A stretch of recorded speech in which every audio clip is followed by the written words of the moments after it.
দিনের ক্ষেত্রে রসুলগণই একমাত্র ইমাম বা নেতা এবং আল্লাহর অনুমতি সাপেক্ষে সেদিন রসুলগণই একমাত্র সুপারিশকারী। রসুলগণ ব্যতীত অন্য কাউকে ইমাম বা নেতা হিসাবে অনুগত করার কথা কোরআনে কোথাও উল্লেখ নেই। আমরা রসুলগণ ব্যতীত অন্য কোনো ব্যক্তিকে ইমাম বা নেতা হিসাবে অনুগত করলে সেই অনুগত রাসূলের হবে এমন কথাও কোনো আয়াতে নেই। বিধায় সেই সকল ইমানগণকে অনুগত বা একাত্মবাদে আসে না।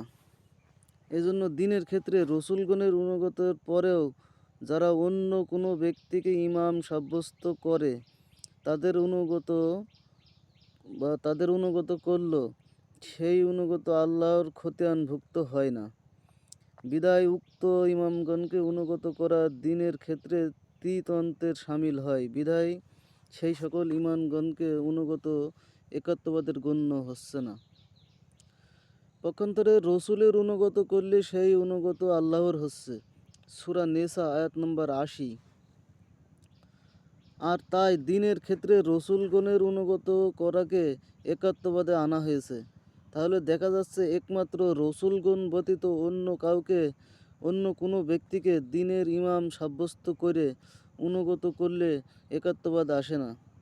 বিধায় দিনের ক্ষেত্রে ত্রিতন্ত্র গ্রহণযোগ্য নয়।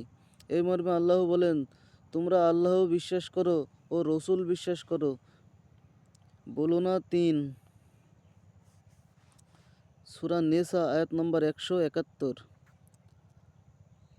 আর মুশরিকরা বা তিন তন্ত্রের বিশ্বাসীগণ বলেন, আল্লাহ তো তিনের মধ্যে একজন। সূরা মায়েদা আয়াত নম্বর ৭৩।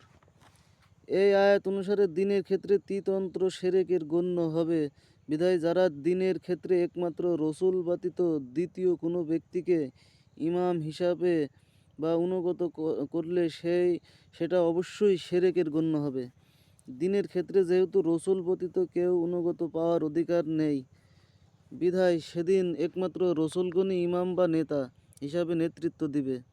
কারণ দিনের ক্ষেত্রে যিনি অনুগত পাওয়ার অধিকারী নয় এমন কোনো ব্যক্তিকে সেদিন ইমাম বা নেতা হওয়ার যোগ্যতা রাখে না। তাই রসুলগণ একমাত্র ইমাম বা নেতা, এতে কোনো সন্দেহ নেই। আর তাই সেদিন প্রত্যেক মানুষের সম্প্রদায়ের মধ্যে থেকে ইমাম বা নেতাগণকে উপস্থিত করা হবে। সূরা বনী ইসরাইল আয়াত নম্বর ৭১। রসুলগণই সেদিন ইমামের দায়িত্ব পালন করবে। পূর্ব অধ্যায়ের আলোচনার মতে সাম্যক গুরুগণই রাসূল, অর্থাৎ যার যার গুরু তার রাসূল। আর সেই রাসূলগণকেই সেদিন আল্লাহ ইমাম বা নেতা হিসাবে আহ্বান করবে।